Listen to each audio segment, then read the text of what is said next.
Diamond হারবারে Naushad Siddiqui দেখুন কি বললেন। তিনিও দুর্নীতিতে যুক্ত আছেন। পারলে যদি ভুল বলি, পিসি না পারলে ভাইপোকে বলবেন আমার নামে মানহানি মামলা করতে। সুপ্রিম কোর্টে ছুটছে তো ভাইপোকে বলে দেবেন, ওই অভিষেক ব্যানার্জিকে বলে দেবেন। নওশাদ সিদ্দিকী বলছে তোমার পিসি দুর্নীতিগ্রস্ত, পারলে যদি মিথ্যা কথা বলি আমার বিরুদ্ধে মানহানির মামলা করে দেখাও। অভিষেক বাবুকে বলে দেবেন। আর অভিষেক বাবুর যে কটা চারানার চালা ঘুরছে তাদের উদ্দেশ্য বলি, সময় থাকতে শুধরে যান। আইনের মাধ্যমে 5 টাকার পেনে এমন খোঁচা দেব, থানার বাড়ি করাবার নালে জেলের ভাত খাওয়াবো। অভিষেক বাবু বাঁচাবে মনে হচ্ছে, উনি নিচে কিভাবে বাঁচবে তার জন্য লাইন খুঁজছে, বারবার পিসিকে দিল্লি পাঠাচ্ছে, মোদিজির সাথে বসাচ্ছে, আর তোমাদের কথা ভাবছে। উনি বাঁচার জন্য মোদিজির কাছে পাঠাচ্ছেন, আর ইনি ভাবছেন পাড়ার চারানার নেতাগুলো কি ভাবছে বলুন তো, ওই দাদা বাঁচিয়ে নেবে। আরে দায়েরা তো পাড়ার চারানার নেতা। অনুব্রত মন্ডল বীরভূমের বাঘ বলতো তৃণমূল, আজকে বাঘ কোথায় গেছে? হ্যাঁ, কোথায়? তিহার জেলে গেছে। তার থেকে যদি কোনো ভয়ঙ্কর জেল থাকে, তৃণমূলের আগামী দিনের বেশ কিছু নেতা ওই জেলেকেই রাখা হবে, দরকার লাগলে তৈরি করতে হবে আমাদেরকে ওই জেল। বাঘের জন্য অনেক কথা বলছিল, অনেক মায়া কান্না কাঁদছিল। যখন রাত্রে খবর পেলাম জ্যোতিপ্রিয় বাবুর বাড়িতে ইডি গিয়েছে, দীর্ঘক্ষণ তল্লাশি চলছে, মমতা ব্যানার্জি তখন মনে পড়ে গিয়েছিল জ্যোতিপ্রিয় বাবুর সুগার আছে, বলছে সুগার বেড়ে গেলে বিপদ হয়ে গেলে ছাড়বো না। এখন তো জেলের মধ্যে আছে, কই জ্যোতিপ্রিয় বাবুর একবারও নাম তো মমতা ব্যানার্জি মুখে নিচ্ছেন কি? উল্টে আমার কাছে প্রুফ আছে, আমাদের শ্রীরামপুরের এমপি উনি বলছেন জ্যোতিপ্রিয়র বিষয় জ্যোতিপ্রিয় বুঝে নেবে। অনুব্রত মন্ডল বাবু যখন অ্যারেস্ট হয়েছিলেন, যখন 1 মাস পর্যন্ত তার পরিবারের সাথে এই কলকাতার কোনো বাবু অর্থাৎ বড় নেতারা তার পরিবারের সাথে যোগাযোগ করেনি।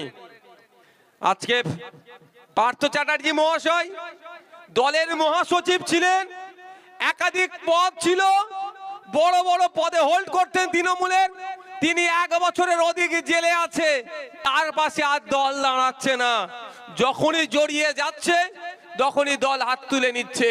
আমরাই তো অনেকে একটু ভেবেছিলাম হয়তো শাহজাহান শেখের জন্য একটু মায়া কান্না কাঁদতে পারে, দেখলাম বেশি দিন কাঁদলো না। গতকালই ফিরহাদ হাকিম মহাশয়, তৃণমূলের একজন হেভিওয়েট লিডার ফিরহাদ হাকিম মহাশয় বলে দিলেন শাহজাহান যেটা করেছেন ভুল করেছেন, মানে ওই শাহজাহানেরকেও পাতা কাটতে দল থেকে শুরু হয়ে গেল। শাহজাহানেরটা বুঝে নেবে।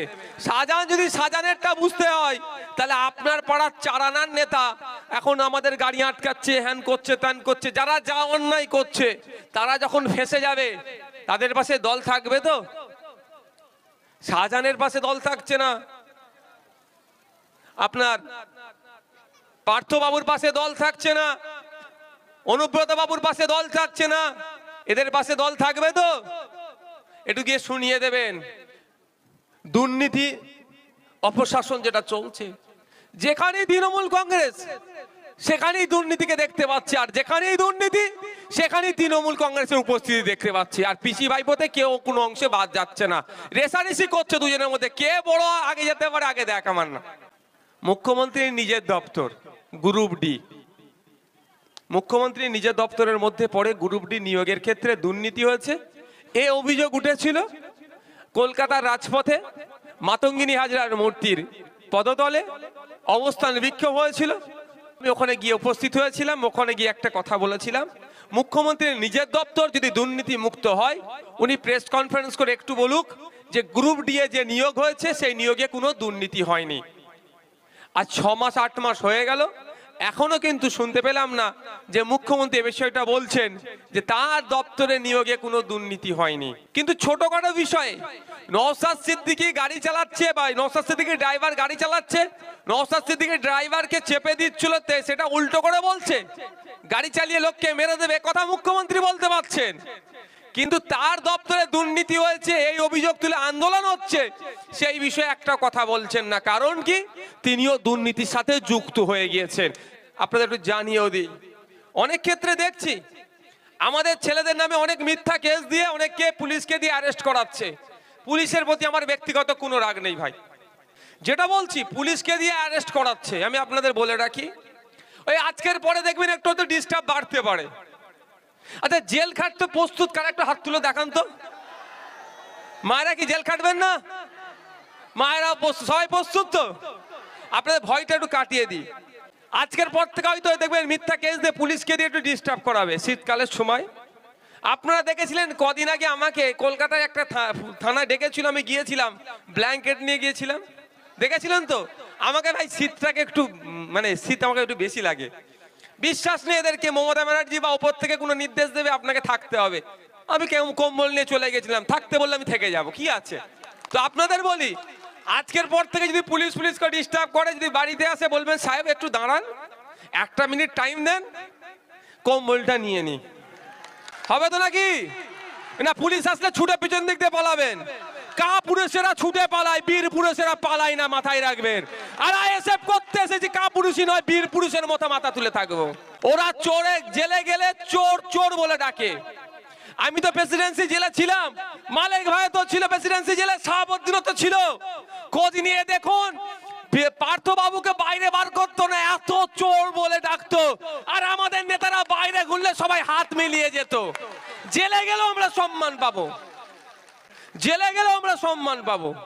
তো একটা কম্বল নিয়ে বলবেন চলুন, আর ঘরের লোককে বলে দেবেন আমাদের যারা দায়িত্বশীল আছে আধার কার্ডের বা ভোটার কার্ডের জেরক্সটা পৌঁছে দিতে। আমি দায়িত্ব নিয়ে বলছি, আপনাদেরকে ডায়মন্ড হারবার কোর্টে তোলার আগে আমাদের লয়ার ডায়মন্ড হারবার কোর্টে হাজির থাকবে আপনাদের জন্য। মাথায় রাখবেন, মাথায় থাকবে জানো। ধরলাম ডায়মন্ড হারবার কোর্টে জামিন হলো না, আলিপুর করতো নাকি, আলিপুর ডিস্ট্রিক্ট কোর্টে যাব, ধরে নিলাম ওখানেও জামিন হলো না, হাইকোর্টে গিয়ে জামিন করাবো। ধরে নিচ্ছে হাইকোর্টেও হলো না, সুপ্রিম কোর্টে গিয়ে জামিন করিয়ে আমার ভাইকে মালা পরিয়ে বাড়িতে নিয়ে আসবো আমরা। আমাদের কর্মীদের আবেগই আমাদের কাছে বড়। কলকাতায় 1000 লোকের সমাবেশ করার পারমিশন দিয়েছিল, কিন্তু আমরা দেখলাম আমার কোন ভাইটাকে ছাড়বার, কোন ভাইটাকে ডাকবো। আমার কর্মীরা আবেগও যেরকম, জেলার নেতৃত্বদের আবেগকেও আমরা কোনোভাবে যেমন উপেক্ষা করতে পারি না, আমাদের কর্মীদের আবেগকেও আমরা উপেক্ষা করতে পারবো না।